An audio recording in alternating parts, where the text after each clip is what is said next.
오늘 우리가 이 땅 가운데 살아가는 것은 누군가의 희생이 있었기 때문입니다. 다음 세대를 위한 희생이 또 다음 세대를 만들어 갑니다. 그러므로 우리 인간은 태어나면서부터 누군가의 희생을 통하여 시작되었음을 잊지 말고 늘 감사하는 삶을 살아가야 한다라고 하는 거예요. 그것이 인간의 도리이고 그것이 믿음으로 살아가는 성도의 삶이 되어야 합니다. 우리는 예수 그리스도의 십자가의 희생으로 태어난 다음 세대입니다. 우리는 그리스도의 은혜로 이 땅에서 살고 있는 사람들입니다.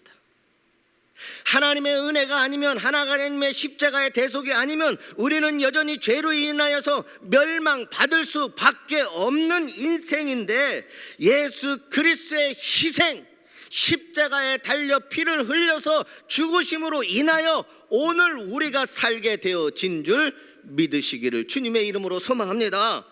그래서 우리는 당연히 하나님의 은혜, 그리스도의 은혜로 인하여서 이 땅 가운데 살고 있음을 하나님 앞에 감사해야 됩니다.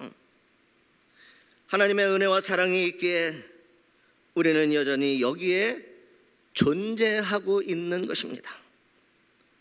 그러니 오늘 우리는 어떤 이유와 변명을 늘어놓지 말고 오직 우리를 위하여 십자가를 지신 예수 그리스도의 사랑과 희생에 감사하며 살아가는 그리스도인들이 되시기를 주님의 이름으로 소망합니다. 이것이 성도의 도리입니다.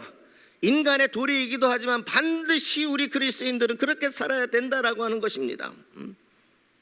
감사는 바로 우리가 살아가는 성도로서의 도리입니다. 그러므로 날마다 하나님의 은혜에 대해 감사를 잃어버렸거나 감사하지 않는 사람은 성도의 도리를 지키지 못하고 살아가고 있는 사람들이라고 또한 표현할 수 있는 것입니다. 특별히 사순절 기간이 어떤 기간입니까? 예수 그리스도께서 이 땅에 오신 목적, 그리고 우리의 죄를 위하여 당하신 고난, 그리고 십자가의 사건, 예수 그리스도의 보혈의 사건, 또한 그것을 뛰어넘어 예수 그리스도께서 우리의 죄를 사해 주시고 다시 부활하신 것을 기념하는 기간이 특별히 이 사순절 기간이라는 거예요.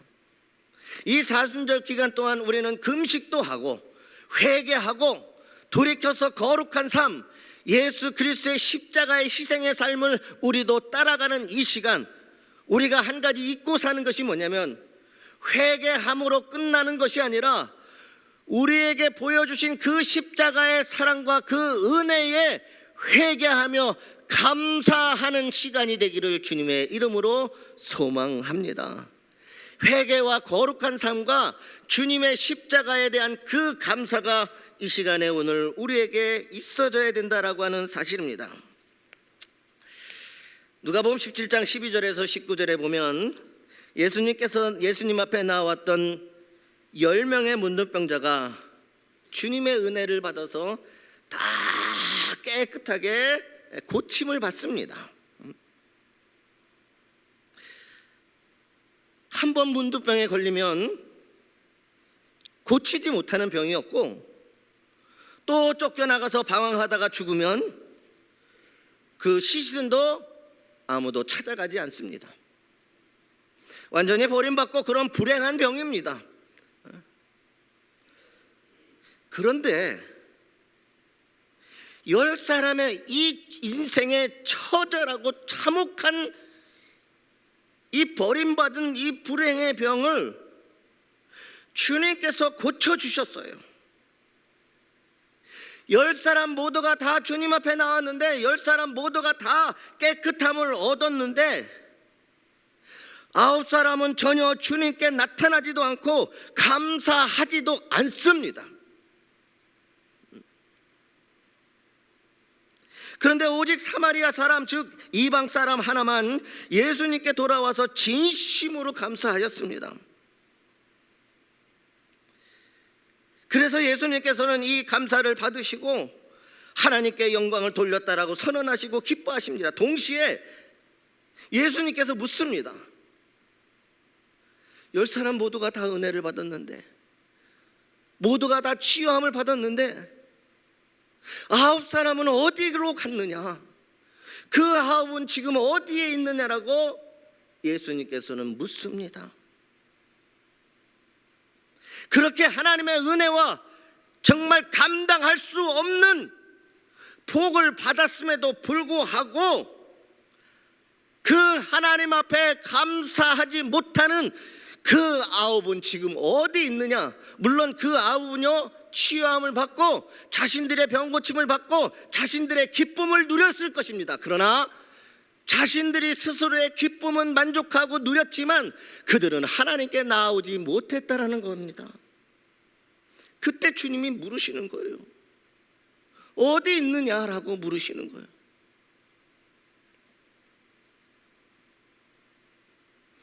여러분 한번 고민해 본 적 있습니까? 이 9명 무엇 때문에 엄청난 은혜를 입었는데도 불구하고 생각해 보세요. 한번 죽을 거를 살려줬는데 말이에요. 이 9명은 왜 그와 같은 일 속에서 감사하지를 못했을까? 자신의 병고침의 기쁨과 이거 행복은 누렸어요. 근데 그들은 하나님 앞에는 감사하지 않았어요. 이방인 한 사람은 어째서 돌아와서 예수님 앞에 감사를 할 수 있었을까?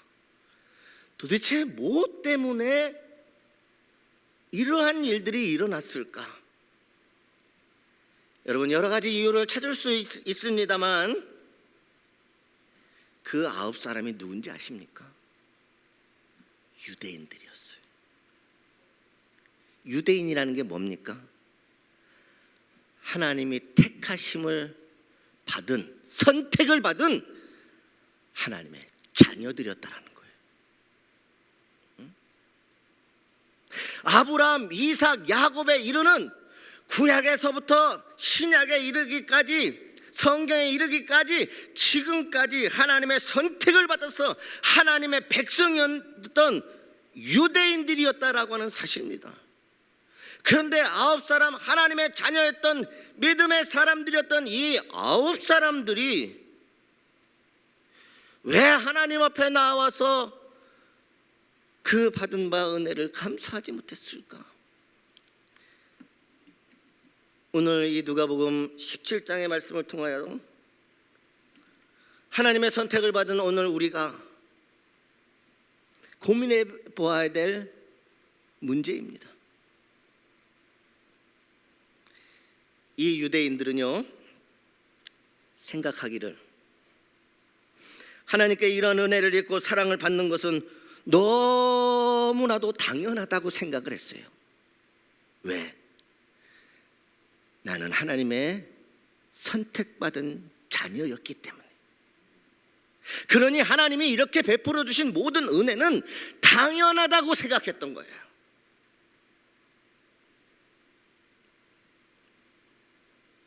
그러니까 내가 왜 하나님이 당연히 자녀를 위하여서 주시는 이 복을 받았는데 왜 감사해야 되느냐라고 하는 그들의 자세였던 것입니다. 우리가 우리 생활 중에서도 내가 그저 당연히 받는 것 받았다고 생각하면 아무리 잘해도 감사할 줄을 모르는 것입니다. 여러분 자녀들을 키워봐서 아실 거예요.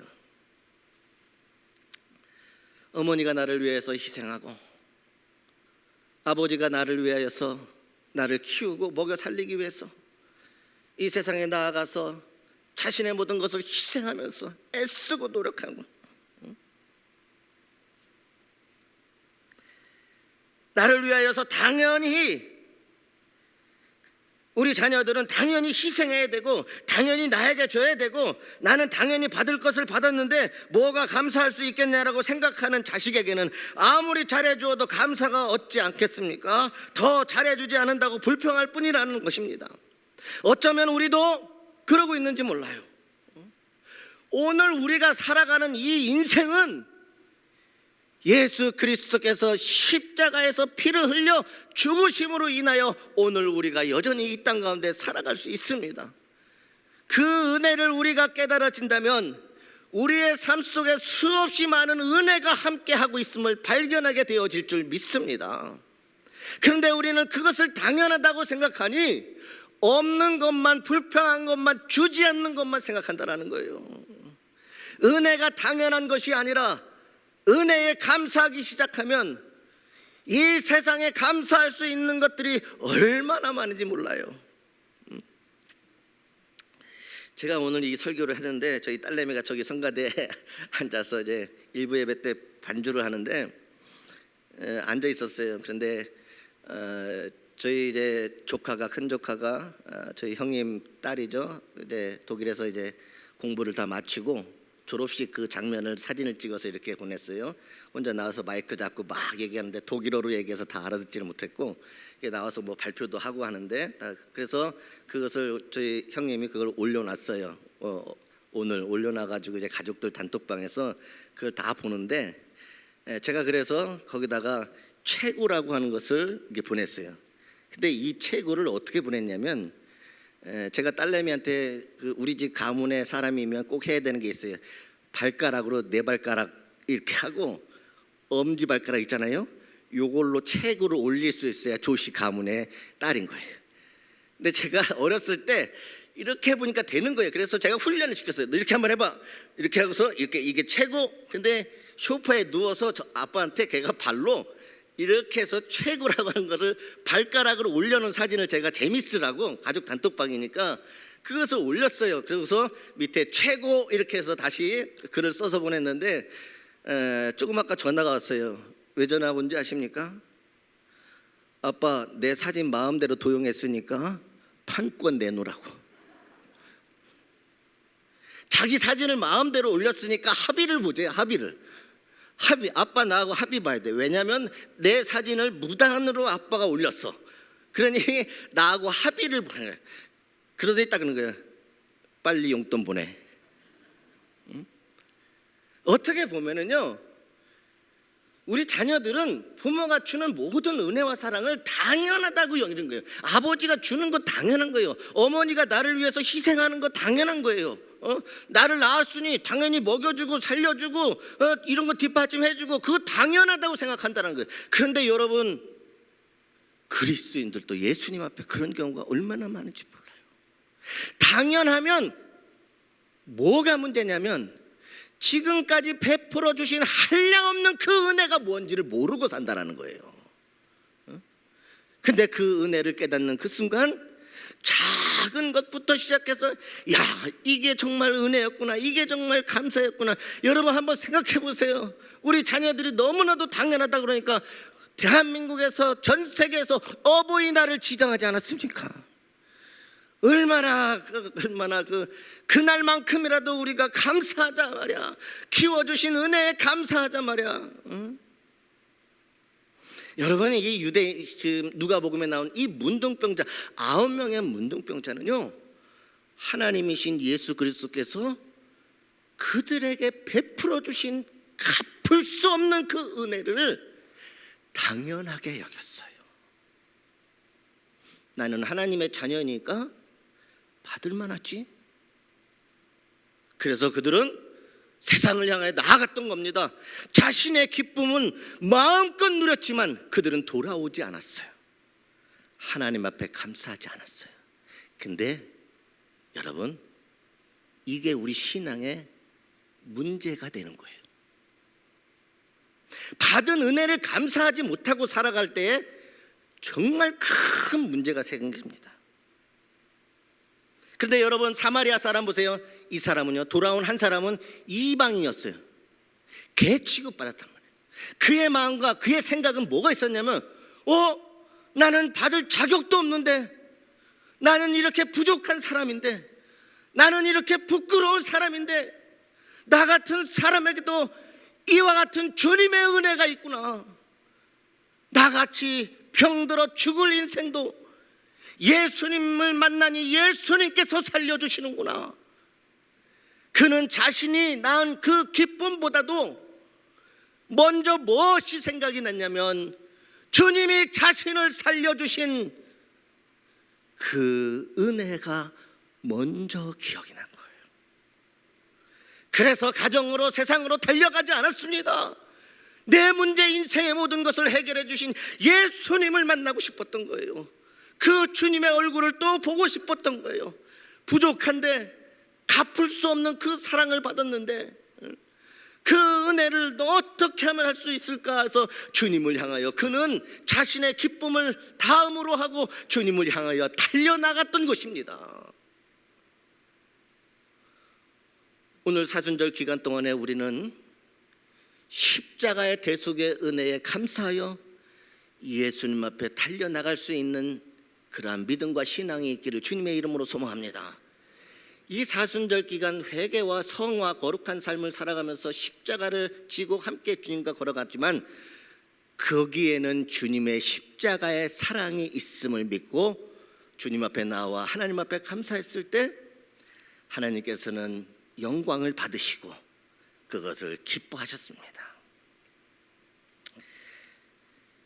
오늘 본문에 보면은 요에서에 보면은 어떻게 무엇을 감사할 것인가가 기록되어져 있습니다. 어떻게 무엇을 그러면 우리가 감사해야 되느냐? 하나님 앞에. 그래서 이른 비와 늦은 비의 이야기, 이제 포도와 감람나무와 뭐 여러 가지 주님께서 먹을 것을 풍족하게 하시고 기름이 떨어지지 않게 하시고 했던 이런 모든 것을 하나님 앞에 감사하는 이야기가 나옵니다. 그러면서 말씀합니다. 너희는 먹되 풍족하게 먹고 너희에게 놀라운 일을 행하신 너희 하나님 여호와의 이름을 찬송할 것이라. 너희에게 놀라운 일을 행하신 너희 하나님 여호와의 이름을 찬송할 것이다. 너희가 다시 돌아와 너희에게 놀라운 일을 행하신 그 하나님 앞에 찬송하며 감사할 때에 하나님께서 그 다음에 뭐라고 하냐? 너희가 이 세상에서 내가 너희의 하나님이 되고 너희가 이 땅에서 수치함을 당하지 아니하리라. 하나님께서 어떠한 경우에도 지켜주신다라는 겁니다. 여러분, 돌아오지 않는 것, 감사하지 못하는 것, 당연하게 여기는 신앙, 그게 뭐가 문제가 되는지 아십니까? 우리가 잘 알고 있는 솔로몬 있잖아요. 솔로몬은 이스라엘의 세 번째 왕입니다. 지혜의 왕이죠. 누구보다도 하나님의 은혜와 사랑을 받은 사람이에요. 그는 이 세상에 없는 지혜가 있습니다. 그 명성은 천하를 떨치고도 남음이 있습니다. 그의 부귀영화는 황금시대의 번영을 그대로 반영하는 실상이 되었습니다. 세상에서 그 어느 왕조에 비교할 수 없는 영화였습니다. 그런데 그에게는 다른 이복 형제들이 참 많았어요. 많은 것을 받았지만 그에게는 다른 형제가 많았기 때문에 그가 정작 왕이 될 때까지, 아니 왕으로 등극하기까지는 아주 비비린내 나는 싸움이 그 인생에 있었다라는 거예요. 그가 그 모든 것을 누리고 그 모든 것을 얻기 위해서는 수없이 많은 싸움, 피비린내 나는 싸움이 있었다는 거예요. 그래서 왕위에 오른 뒤 얼마까지는요, 그는요 하나님 앞에 감사했고 온갖 충성을 다했고 신앙의 삶에 열심이었어요. 주님 앞에 모든 것을 내어 맡기고 의지하면서 주님 손을 붙잡고 자신의 모든 인생의 어려운 고비고비마다 하나님의 은혜로 그의 인생은 하나님의 돌보심 속에 살았어요. 왕위에 오른 뒤에 얼마까지는 하나님 앞에 너무나도 감사했어요. 1000번의 제단을 쌓으면서 그는 누구보다도 하나님의 은혜에 감사했어요. 그 하나님의 은혜에 감사하는 이 솔로몬에게 하나님은 하늘의 지혜를 주셨을 뿐만 아니라 나라를 지켜주시고 백성을 지켜주시고 금은보화를 지켜주시고 세상에서 부귀영화를 누리게 하시고 모든 것을 다 솔로몬 왕에게 허락하셨다라는 거예요. 그런데 거기에는